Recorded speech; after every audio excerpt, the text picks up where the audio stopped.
ሰላም ውድ የዩቲዩብ ተከታታዮች እንደምን አላችሁ? ዛሬ ሂስትሪ ኦፍ ኢትዮጵያ ኤንድ ዘ ሆርን ፍሬሽማን ኮርስ ነው። ከባለፈው ከፓርት 1 እና ፓርት 2 የቀጠለ ነው። ስለዚህ ፓርት 1 እና ፓርት 2 ከፈለጋችሁ ዩኒት 5 ላይ ፕሮፋይሉን ነክታችሁ then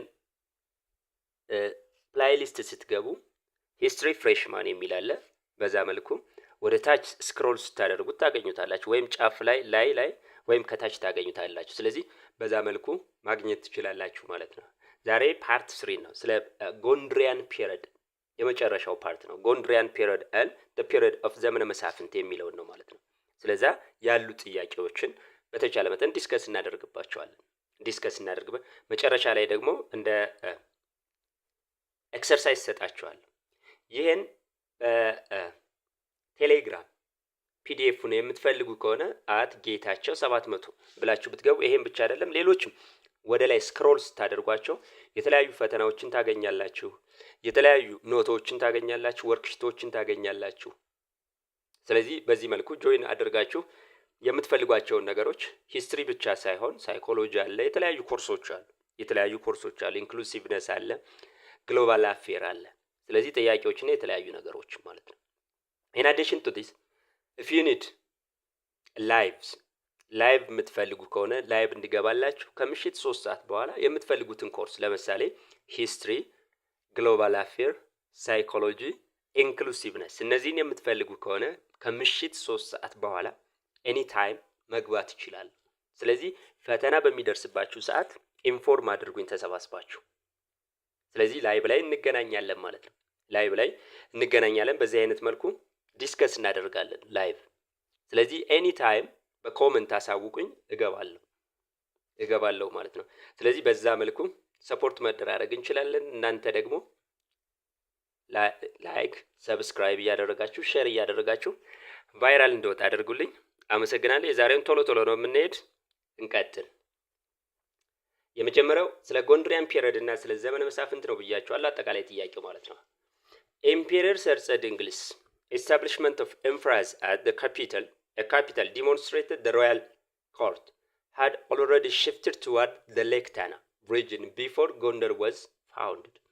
ጥያቄውን ሴንስ አድርጉ። ሰርጸ ድንግል የክርስቲያን ሃይላንድ ኪንግደም ንጉስ የነበረ ነው፣ ከግላውዲዮስ በኋላ የመጣ ማለት ነው። so the establishment of emperors, he made emperors as his center as a capital demonstrated the royal capital had already shifted towards the Lake Tana region before Gondar as the capital። ይሄም የሚለው ምንድነው? ሮያል ወይም ቤተ መንግስቱ ከሸዋ ወደ ሌክ ታና ሽፍትድ መሆኑን ወይም ወደ ሌክ ታና ሽፍትድ እንዲሆን ዲሞንስትሬት አድርጎታል ቢፎር ጎንደር። ስለዚህ ኢንፍራዝ ዋና ከተማ መሆኑ ነው የሚለው። yes the answer is true. it contributed the shift of the royal capital from the regions of Shua to ሌክ ታና ሪጅን። ከዛ በኋላ ወደ እንፍራዝ፣ ደንቀዝ ምናምን እየተባለ ጎርጎራ እነዚህ የጣና አካባቢዎች ናቸው። ደን መጨረሻ ላይ 1636 ማንን አድርገዋል? they made Gondar as their own permanent capital. so it encouraged or it demonstrated or the establishment of Infraz as the capital, it demonstrated the shift of the royal capital or the royal court from the regions of Shua to ሌክ ታና region። ስለዚህ መልሱ ትሩ ነው የሚሆነው ማለት ነው። Number 2, the period of insecurity from 1706 up to 1720 was mainly the result of foreign invasion rather than internal political rivalries።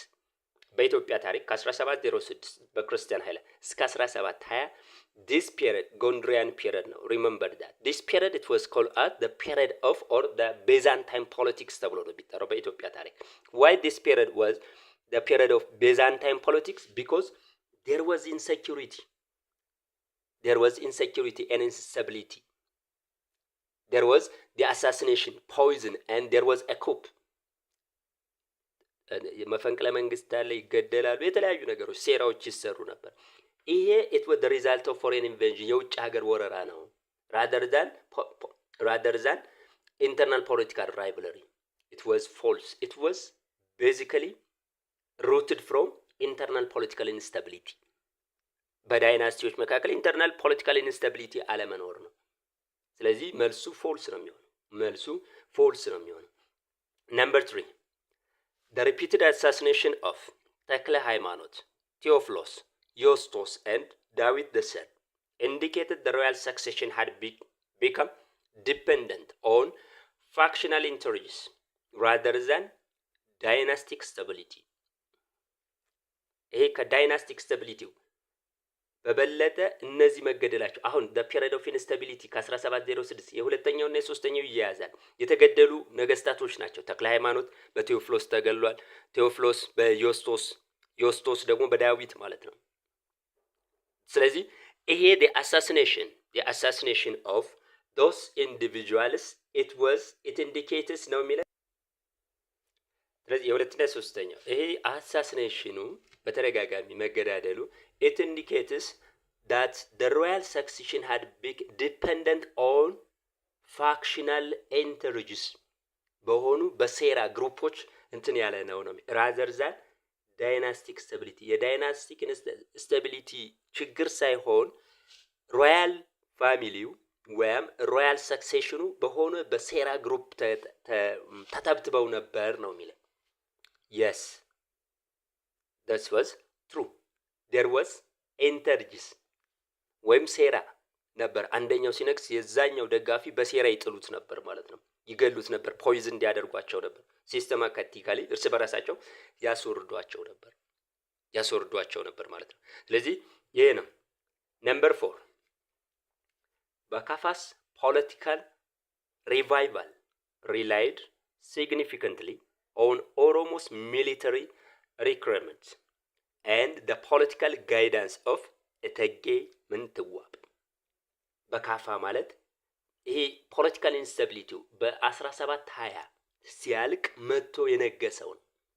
ስለዚህ የሱ ፖለቲካል ሪቫይቫሉ it relied significantly on the Oromo military recruitment ወይም ከኦሮሞ ወታደሮችን መልምሎ መምጣቱና የነሱን ሰፖርት ማግኘቱና የእቴጌ ምንትዋብ ጋይዳንስ ወይም የሷ እገዛ ነው የሚለን። መልሱ ትክክል ነው። there was greater contribution of the Oromo soldiers for the success of Bakafa. The period of instability ended when Bakafa came to power. ስለዚህ እሱ ደግሞ በማን ተረድቶ ነበር? በኦሮሞዎች ተረድቶ ነበር፣ ሰፖርት ተደርጎ ነበር። ከዛ በተጨማሪ ባለቤቱ እቴጌ ምንትዋብም ትልቅ አስተዋጽኦ ነበራት ማለት ነው። Number 5 the emergence of 3 political factions after 1730 proves that ethnicity was the primary determinant of political competition in Gondar.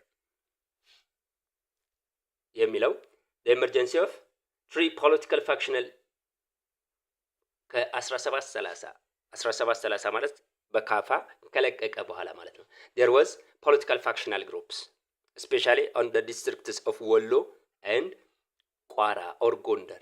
It was the primarily determinant of political competition in Gondar. Ethnicity. It proves that ethnicity was the primary determinant of political competition in Gondar. Ethnicity ወይም ብሔር በዛ ምክንያት ነው ግጭት እንትን ያሉት ነው የሚለን የፖለቲካል ፋክሽናል ግሩፖች not ብሔር it was not ብሔር it was factional groups their group was not based on ethnicity አይደለም ማለት ነው። ስለዚህ based on their own political need ነው። አንደኛው ግሩፕ የማን ነው? የወሎ ነው። ዋቢ ተብላ በምትጠራ ሪፕሬዘንት የኢዮአስ እናት ነች። ሌላኛው ደግሞ ቋራ ነው፣ በእቴጌ ምንትዋብ የሚመራ ነው ማለት ነው። ስለዚህ እነዚህ ፖለቲካል ግሩፖች እንጂ they doesn't represent ethnicity ሪፕሬዘንት የሚያደርግ አይደለም። ስለዚህ መልሱ ፎልስ ነው ማለት ነው። Number 6 the marriage arranged by እቴጌ ምንትዋብ between ውቢት and ኢያሱ the second unintentionally laid the foundation for Oromo political dominance at the royal court. እቴጌ ምንትዋብ የአጼ በካፋ ባለቤት ማለት ነች።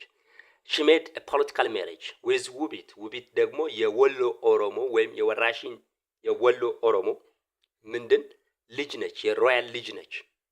ኢያሱ ደ ሰከንድን አጋብታለች። ስለዚህ it unintentionally laid the foundation for the Oromo political dominance at the royal court. Yes, it makes or it contributed for Oromos to dominate the Gondrian royal courts. The royal courts. So ስለዚህ አንዱ ፋክተር ነው። ኦፍ ኮርስ አንዱ ብቻ ነው። ኖት ኦንሊ ዲስ በካፋ ጀምሮ ከኦሮሞዎች ጋር ስልጣኑን እንዲይዝ ያደረጉት ትልቅ ኮንትሪቢዩሽን በኦሮሞዎች ታግዞ ስለነበር ጎንድሪያን እንትን ላይ there was even ኦሮምኛ የሚነገር ነበር። ይሄ አንዱ ትልቁ አስተዋጽኦ አድርጓል።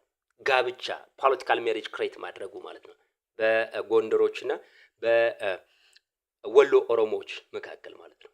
ስለዚህ it contributed a lot for the domination of the Oromos on the royal court. ይሄ አንዱ እንትን ነው። ስለዚህ ትሩ ነው። Number 7, Gondrian architecture was entirely a creation of Emperor Fasilides and did not have roots in earlier reign. እንዳጠቃላይ የጎንድሪያን አርኪቴክቸር it was created by ፋሲለደስ ነው የጀመረው። that means it did not have roots in earlier reign ወይም ከዛ በፊት ቤዝ አልነበረውም ወይም ይሄ የአርኪቴክቸር ዲዛይኑ እሱ ነው የጀመረው ፋሲለደስ ነው የጀመረው ነው የሚለን።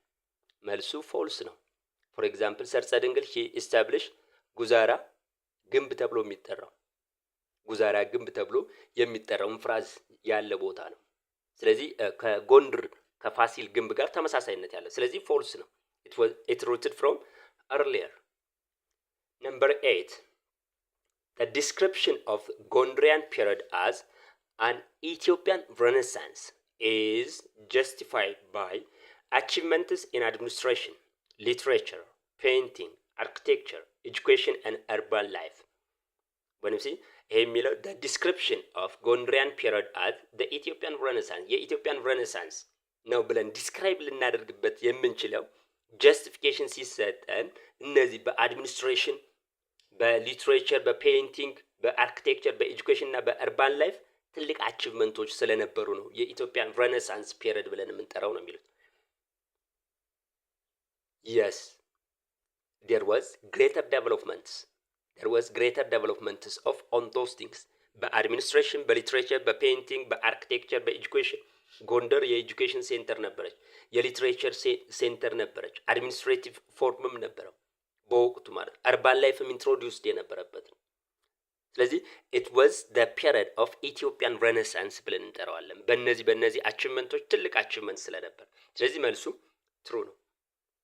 Number 9, the Yeju or Warashin dynasty ruled directly as imperial during ዘመነ መሳፍንት።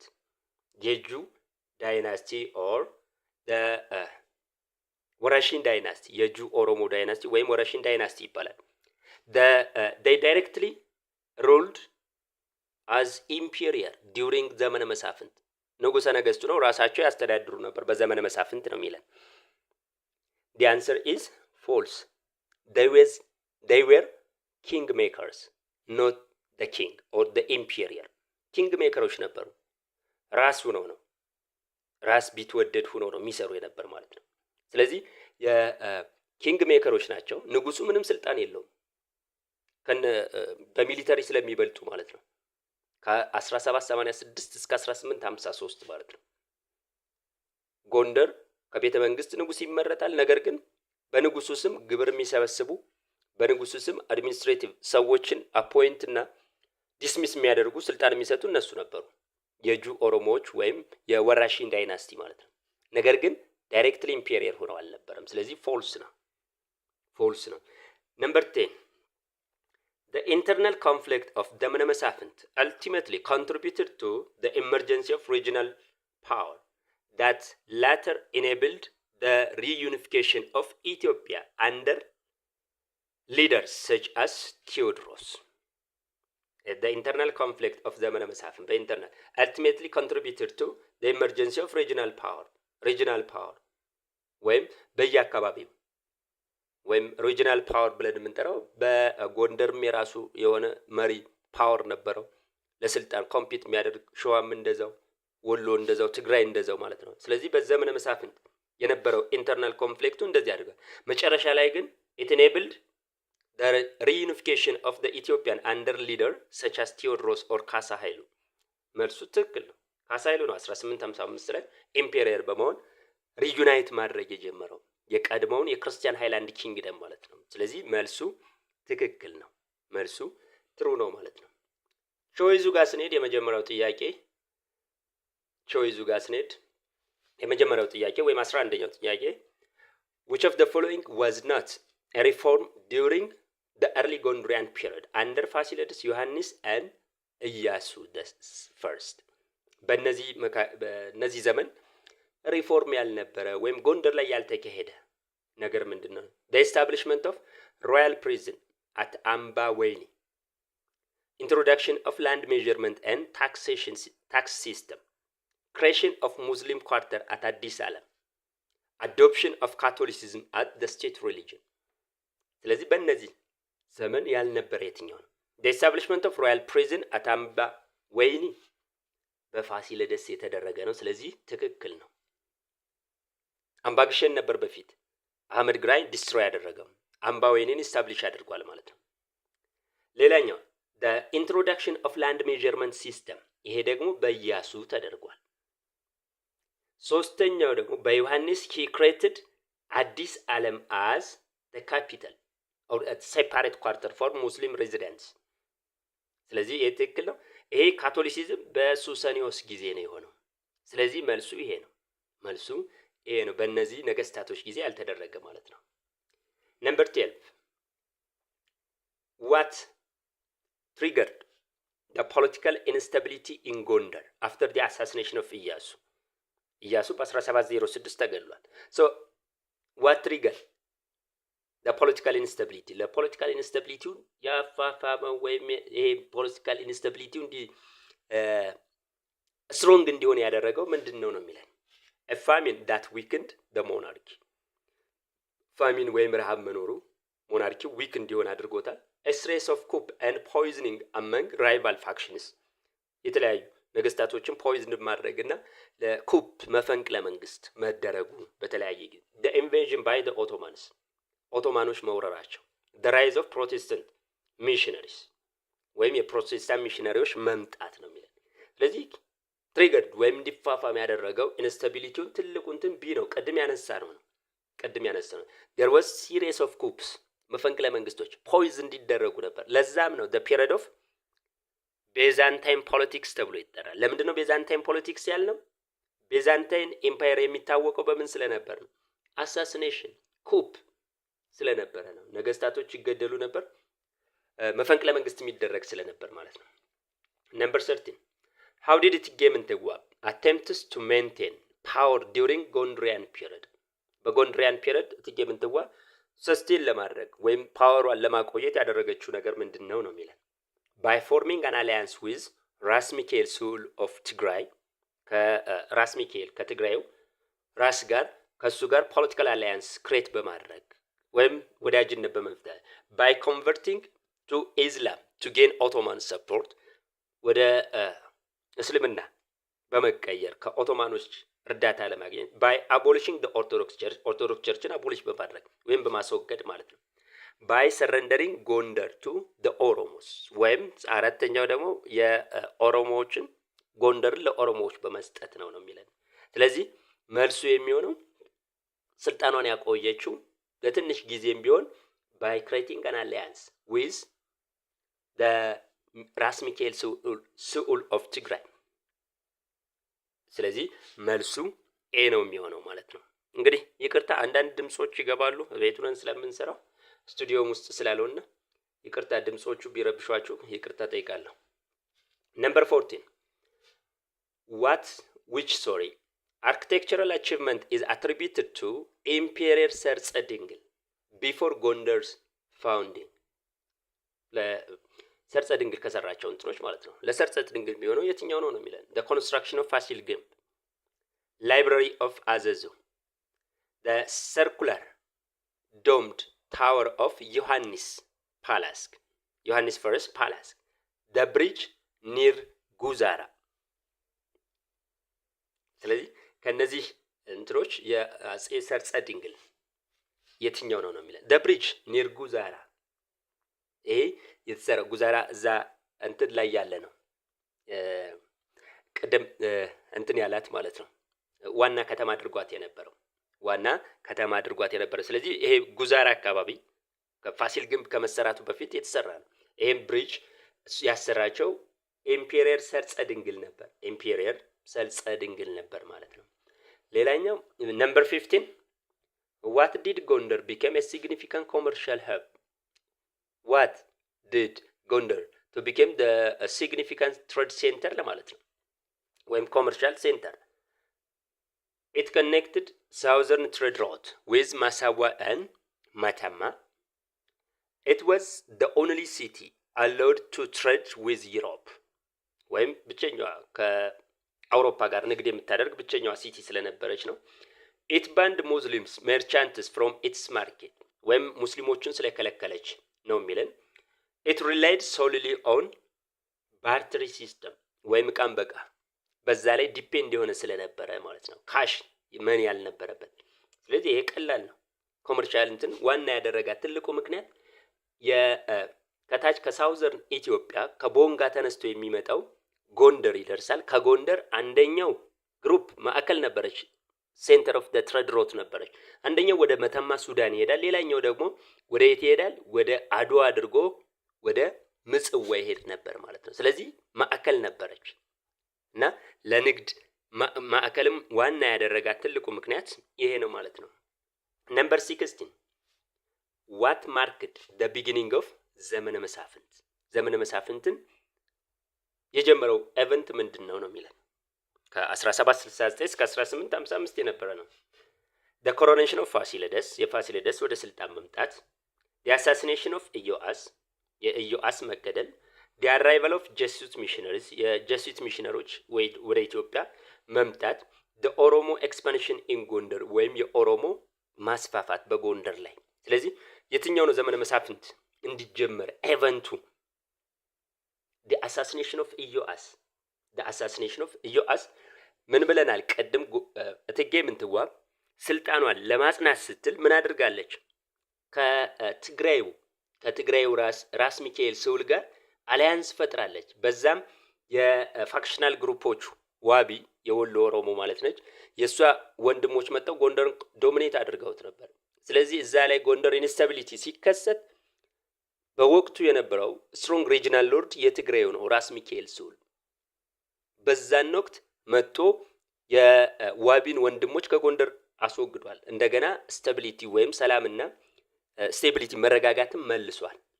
ዲዩሪንግ ዲስ ታይም ኢዮአስ በወቅቱ የነበረው ንጉስ ኢዮአስ ነው። ኢዮአስ he asked ራስ ሚካኤል ስዑል to return ትግራይ፣ ወደ ትግራይ እንዲመለስ እንትን ብሎታል፣ ጠይቆታል። but the response of ራስ ሚካኤል ስዑል was he assassinate ኢዮአስ and this marked the beginning of ዘመነ መሳፍንት in the history of Ethiopia። የሱ መገደል ዘመነ መሳፍንትን አስከትሏል። በኢትዮጵያ ዘመነ መሳፍንት ተጀመረ የሚባለው ከዚህ ወቅት ጀምሮ ነው ማለት ነው። ነምበር 7 which regional power dominated during ዘመነ መሳፍንት? የትኛው ነው በሪጂናል ፓወር በዘመነ መሳፍንት ዶሚናንት ወይም ተጽዕኖ ፈጣሪ የነበረ ነው? the Shuan monarchy፣ the የጁ ዳይናስቲ፣ the Tigrayan clergy፣ the አፋር ሱልጣን of አውሳ። ከነዚህ ዶሚናንት የነበረው በክርስቲያን ሃይላንድ የነበረው የትኛው ነው ተጽዕኖ ፈጣሪ? መልሱ የጁ ወይም ወራሽን ኪንግ ሜከር የነበሩት ማለት ነው። ስለዚህ ቢ ነው መልሱ።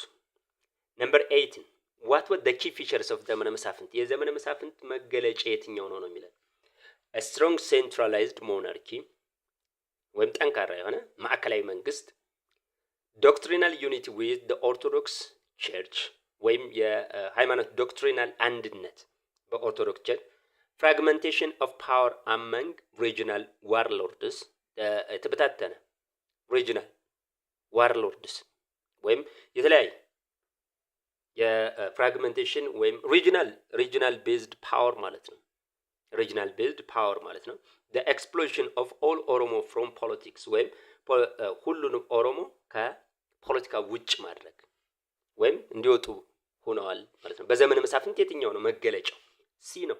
there was power division or fragmentation of power among regional lords centralized የሆነ ገቨርንመንት አልነበረም። ሴንትራላይዝድ የሆነ ገቨርንመንት አልነበረም ማለት ነው። ስለዚህ ይሄ መገለጫው ነው። ነምበር 19 how did the Orthodox Church contribute to the instability of ዘመነ መሳፍንት? በዘመነ መሳፍንት ለአንዱ ለኢንስታቢሊቲው ኮንትሪቢዩት ካደረጉት ኦርቶዶክስ ቸርች ኮንትሪቢዩት ተደለት ሶ በምን ምክንያት ነው? ኦርቶዶክስ ቸርች ኢን ኤሴንስ the Orthodox ከለርጂዎች ማለት ነው። ሶ በምን how የሚለውን ጥያቄ እንትን through doctrinal dispute that weakened its unifying role ይሄ የዶክትሪናል ወይም ሃይማኖታዊ ዲፍረንስ በዛ ምክንያት ነው ይላል። by unifying regional lords under a single doctrine regional lorዶችን በሲንግል ዶክትሪን ዩኒፋይ በማድረግ ለኢንስታቢሊቲው ኮንትሪቢዩት አድርጋለች ነው የሚለን። by allying with the የጁ ዳይናስቲስ exclusively ከየጁ ዳይናስቲ ጋር አላያን ወይም የወዳጅነት በመፍጠር ነው የሚለን። by supporting the closed door policy በፋሲለደስ ኢስታብሊሽ የሆነ ነው። ስለዚህ ይሄንን ሰፖርት በማድረግ ለኢንስታቢሊቲው እንትን ብላለች ነው የሚለን። ስለዚህ how Orthodox contributed for instability during the ዘመነ መሳፍንት ነው የሚለን። ኢንስታቢሊቲ አለመረጋጋት መልሱ through doctrinal dispute ነው። በተለይ birth of Jesus አንደኛው ቅባት ተብሎ የሚጠራ አለ፣ ሌላኛው ሁለት ልደት ተብሎ የሚጠራ አለ፣ ሌላኛው ደግሞ ሶስት ልደት ተብሎ የሚጠራ አለ እና እነዚህ ደግሞ ምንድነው ሪጂናል ቤዝድ ነበሩ። ጎጃም ቅባት ተብሎ ይጠራል፣ ትግራይና ወሎ ወይም ሸዋ ደግሞ ሌላ አለ፣ ጎንደር ደግሞ ሌላ አለ የተለያየ እና እርስ በራሳቸው ከለርጂዎቹ መግባባት አልቻሉም። በዚህ ምክንያት እነዚህ ሪጂናል ሎርዶችን የእርስ በርስ ግጭት ለፓወር የሚያደርጉትን እነሱን አስቀምጠው ማወያየት ማስታረቅ አልቻሉም። እንደውም አንደኛው ደጋፊ ነበሩ፣ የራሳቸው ዶክትሪን ዶሚናንት እንዲሆን ማለት ነው። ስለዚህ በዚህ አይነት መልኩ ኮንትሪቢዩት አድርጋለች ማለት ነው፣ ወይም ኮንትሪቢዩት አድርገዋል ከለርጂዎቹ ማለት ነው። ነምበር 10 what ended ዘመነ መሳፍንት የተጀመረው መቼ ነው? after the assassination of Iyas by ራስ ሚካኤል ሶል so what ended ማን አስቀረው? በ1555 or 53 አካባቢ the invasion of Egyptian forces በግብጽ መወረራችን ይላል። ካሳ ኃይሉስ ሚሊተሪ ቪክቶሪ ወይም ካሳ ኃይሉ የወታደር ስላሸነፈ the collapse of Gondarian economy የጎንደር ኢኮኖሚ ኮላፕስ በመሆኑ ካሳ ምርጫስ ዲፊት ሳት መተማ በካሳ ምርጫ መተማ ላይ መሸነፍ። ስለዚህ what ended መልሱ ቢ ነው አይደለም? ካሳ ኃይሉ or ኢምፔሪየር ቴዎድሮስ the second he got victory over different regional lords successive የሆነ ቪክቶሪ ከ1852 እስከ 55 ደና ከዛ በኋላ it ended the period of ዘመነ መሳፍንት ሴንትራላይዝድ ገቨርንመንት ጀምሯል ማለት ነው። ስለዚህ መልሱ ኤ the invasion notes ካሳ ኃይሉስ ሚሊተሪ ቪክቶሪ ነው ማለት ነው። ካሳ ኃይሉስ ሚሊተሪ ቪክቶሪ ነው። ነምበር 21 what role did ራስ ሚካኤል ሶል play in Gondarian politics? ምንድነው ኮንትሪቢዩሽኑ በጎንደሪያን ፖለቲክስ ነው የሚለን። ቀድማ አውርተናል። አሁን እዚህ ጋር እናንተ መልሱልኝ። he restored Jesuit missions ጀሱቶችን እንደገና ሪስቶር አድርጓቸዋል ነው። he acted as kingmaker but was defeated at Sabrakusa kingmaker ሆኗል። ኪንግሜከር ማለት ራስ ቢትወደድ ሆኗል ማለት ነው። but he was defeated at Sabrakusa ነው የሚለን። he abolished ፍትሐ ነገስትን አቦሊሽ አድርጓል ወይም ዲስቶርትድ አድርጓል ማለት ነው። he converted Gondar to Islam ጎንደርን ወደ እስልምና ቀይሯል። so what is the contribution of Michael Soul on Gondarian period? the answer is B. he act as ኪንግሜከር ሆኗል። በ1769 ራስ ቢትወደድ ስላሸነፈላት ምንትዋ ምን አድርገዋለች? ቢትወደድ አድርገዋለች። ኦሮሞዎችን የእንትናን የዋቢን ወንድሞች ከጎንደር ስላስወጣላትና ስታቢሊቲ ሰላምን ስለመለሰላት የቢትወደድነት ማዕረግ ሰጠዋለች። ቢትወደድ ሆነ ማለት ኪንግ ሜከር ነው ማለት ነው። ኪንግ ሜከር። ነገር ግን በ1771 ኢሚዲየትሊ ተሸንፏል። ሳብራኩሳ ላይ ከተሸነፈ በኋላ ወደ ትግራይ እንዲሄድ ተደርጓል። ስለዚህ ይሄ ነው ኮንትሪቢዩሽኑ በጎንደር ፖለቲክስ ማለት ነው። ነምበር 22 which Gondorian emperor revised ፍትሐ ነገስትን ሪቫይዝድ ያደረገው ንጉስ የትኛው ነው? ፋሲለደስ፣ ኢያሱ ፈርስት፣ ዮሐንስ ፈርስት በካፋ። ይሄ ኢያሱ ነው ፍትሐ ነገስትን ሪቫይዝድ ያደረገው። ከጎንደሪያን ነገስታቶች መካከል ለምሳሌ the first three successive rulers were the strongest. They achieved the greatness of Gondar. የመጀመሪያዎቹ ጎንደር እንደተመሰረተች የነበሩት ሶስት ነገስታቶች they achieved the glorious period of ጎንደር። ፋሲለደስ፣ ዮሐንስ፣ ኢያሱ ከሞተ በኋላ ከ1706 በኋላ there was instability, the period of Byzantine politics ተብሎ የሚጠራው ማለት ነው። ከሶስቱ ነገስታቶች ደግሞ the most strongest ተብሎ የሚጠራው ኢያሱ ነው። ታክሴሽን ሲስተም ኢንትሮዲዩስ አድርጓል። ፍትሐ ነገስትንም ሪቫይዝድ አድርጓል። ነምበር 23 the የጁ ዳይናስቲ ruled from ወይም ማዕከሉ የነበረ የትኛው ነው? ጎንደር፣ አድዋ፣ ደብረታቦር፣ አክሱም። the answer is ደብረታቦር። ዋና ከተማ የነበረችው ደብረታቦር ነች ማለት ነው። የነገስታቶቹ ጎንደር ነች። ነገር ግን ዋና ኪንግ ሜከር እነሱ ስለነበሩ ማዕከላቸው እነሱ ደግሞ ጎንደር ነበር ማለት ነው። ነምበር 24 identify wrongly matched the ruler with their achievements. ነገስታቶች ከስራዎቻቸው ጋር wrongly matched የሆነውን ለዩ ነው የሚለን። ፋሲለደስ he restored Christianity, ኦርቶዶክስ ክርስቲያኒቲ። ኢያሱ reformed land tenure.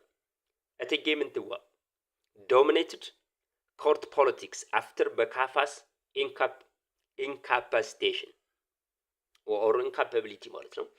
ራስ ሚካኤል ሱል strong regional lord during ዘመነ መሳፍንት። ከነዚህ ከአራቱ wrongly matched የሆነው የትኛው ነው የሚለን። ፋሲለደስ ሪስቶር አድርጓል፣ ትክክል። ኢያሱ ይሄ ሪፎርምድ ላንድ ቴኖር ታክሴሽን ሲስተም ኢንትሮዲዩስ። እቴጌ ምንትዋብ ዶሚናንት ፖለቲክስ ዶሚኔትድ the court of የጎን ባሏ ከሞተ በኋላ ኢንካፔብል ከሆነ በኋላ በካፋ ከ1730 በኋላ። ራስ ሚካኤል ሱል ስትሮንገስት ዘመነ መሳፍንት ኖት ራስ ሚካኤል ሱል he was the first ራስ ቢትወደድ or king maker during ዘመነ መሳፍንት ነው እንጂ the strongest አይደለም ማለት ነው። 25 match the conflict with its outcome. ግጭት አለ ከአውትካሙ ጋር ማች አድርግ ነው የሚለን። ማች ባትል ኦፍ ሳብራኩሳ defeated ራስ ሚካኤል ሱል። ራይዝ ኦፍ ካሳ ኃይሉ defeated Egypt at ደባርቅ። assassination of ኢዮአስ ቢገን ዘመነ መሳፍንት። ጉግሳ ማርሶ ካምፔን የጁ ኤክስፓንሽን አጌንስት ትግራይ ሎርድስ። ስለዚህ ይሄ አሁን እንትን match the conflict with its outcome። ስለዚህ እዚህ ጋር wrongly matched ለማለት ነው። wrongly matched ለማለት ነው። ስለዚህ the assassination of battle of ሳብራኩስ አሁን ራስ ሚካኤል ሱል የተሸነፈበት ነው። defeat of ራስ ሚካኤል። assassination of ኢዮአስ ይሄ ዘመነ መሳፍንትን። ጉግሳ ማርሶ ካምፔን it was የጁ ኤክስፓንሽን አጌንስት ትግራያን ሎርድስ። የትግራዮች በየጁ ኦሮሞ ዳይናስቲ ጊዜ ያምፁ ነበር። ራስ ጉግሳ he made a campaign against the ትግራያን ሳባጋዲ ተብሎ የሚጠራ። ስለዚህ ራይዝ ኦፍ ካሳ ደባርቂ የተሸነፈበት ነው 1848 ማለት ካሳ ኃይሉ ማለት ቴዎድሮስ። ስለዚህ wrongly matched ለማለት ነው። ጥያቄው ስትታለው match the conflict with its outcome ነው። identify the conflict ወይም wrongly matched የሆነ የትኛው ነው ለማለት ፈልጌ ነው። እና በዚህ አስተካክሉት። አመሰግናለሁ። wrongly matched የሆነ የትኛው ነው? wrongly የሆነው ደግሞ ቢ ነው ማለት ነው። ሮንግሊ ማሽድ የሆነው ቢ ነው ማለት ነው። ነምበር 26 which one was wrongly matched the Gondrian figure with their role ያለፈውም የ25ኛውም እንደዛ ለማለት ነው። የሮንግሊ ማችድ ጎንድሪያን ፊገርስ አቡን ሄድ ኦፍ the orthodox church in ጎንደር አቡን በኦርቶዶክስ ቸርች ሄድ ነው የሚለን። እጨጌ ሞናስቲክ ሊደር ሰከንድ ቱ ዲ አቡን የገዳማት መሪ ከአቡኑ ቀጥሎ። ኢቴጌ ኩዊን ማደር ዊዝ ፖለቲካል ኢንፍሉዌንስ የኩዊን ማደር ሆና ፖለቲካሊ ኢንፍሉዌንስ ያላት የንጉስ ሚስት ሊሆን ይችላል ወይም ነገር ግን ፖለቲካል። ራስ ኪንግ ሜከር ዲዩሪንግ ጎንድሪያን ፒሪድ በጎንድሪያን ፒሪድ ኪንግ ሜከር የነበረ ራስ። ስለዚህ መልሱ የሚሆነው ዲ ነው። ራስ በዘመነ መሳፍንት ነው ኪንግ ሜከር የነበረ በጎንድሪያን ፒሪድ አለ። ሌሎቹ ትክክል ናቸው። ሌሎቹ ትክክላቸው እንደ 25ኛው ጥያቄ ነው። ጥያቄውን በዚህ አይነት መልኩ ያዙት። የ25ኛውን እሺ ሶሪ ነምበር 27 ኢያሱ the first is considered the last powerful emperor before Theodore the second primarily because he ኢያሱ 1706 እንትን ያለ ነው the last strongest ruler of Gondrian period ብለን የምንጠራው እሱን ነው። ስለዚህ it is because before Emperor Theodorus ነው የሚለን before Emperor Theodorus። ስለዚህ it is because በምን ምክንያት ነው የሚለን reached in area and reasserted territorial control in area ደርሷል። እንደገና የቴሪቶሪያል ኮንትሮል እንደገና አረጋግጧል ወይም የክርስቲያን ሃይላንድ ኪንግደም ነው። expanded the Ethiopian naval power የኢትዮጵያን የባህር ወይም ናቫል ፓወሩን ኤክስፓንድ ስላደረገ eliminated regional lordoችን eliminate ስላደረገ ነው። introduce Christianity to the new region ወይም ክርስትናን ወደ አዳዲስ ቦታዎች ኤክስፓንድ ስላደረገ ነው። ስለዚህ the last strongest ruler ከሚያስብለው መካከል አንደኛው reached in area እስከምትባለው ድረስ እስከዛ ድረስ እንደገና ቀድሞ የነበረውን የክርስቲያን ሃይላንድ ኪንግደም ግዛቶች እስከዛ ድረስ ይዞ ነበር። ከዛ በተጨማሪ ቴሪቶሪያል ኮንትሮል በፊት በክርስቲያን ሃይላንድ ኪንግደም፣ ነገር ግን የኦሮሞ ኤክስፓንሽን ከመጣ በኋላ ክርስቲያኖች ለቀው ወደ ሰሜኑ ሄደዋል። እንደገና ኤክስፓንድድ ማድረግ የጀመረ ንጉስ ስለነበረ ነው። the last strongest ከሚያስብሉ አንዱ ይሄ ነው ማለት ነው። ነምበር 28 በስቷል ሰዓቱ እንግዲህ ቻሉት። which battle ended የጁ dominance የጁ the most strongest dynasty ወይም ruling group ነው። የጁ ወይም ወራሽ በዘመነ መሳፍንት ጊዜ ከ1786 እስከ 1853 ማለት ነው። ስለዚህ የመጨረሻው ባትል የትኛው ነው የሚለን ሳብራኩሳ፣ ማያ ስላማይ፣ አያሻል፣ ደብረ አባይ። አያሻል ነው the last strongest or the last ruler of የጁ ወይም ወራሽን ዳይናስቲ። he was defeated by the force of ካሳ ኃይሉ ራሳሊ the second ተብሎ የሚጠራው አያሻል ተብሎ ከሚጠራ ከዛ በኋላ የጁ ዶሚናንስ ወይም የወራሽን ዳይናስቲ ዶሚናንስ የበላይነት አቁሟል ማለት ነው። አቁሟል። ካሳ ኃይሉ ንጉሰ ነገስቱ ማለት። ነምበር 29 the assassination of ኢያሱ the first in 1706 ኢዮአስ ለማለት ነው። ኢዮአስ ለማለት ነው።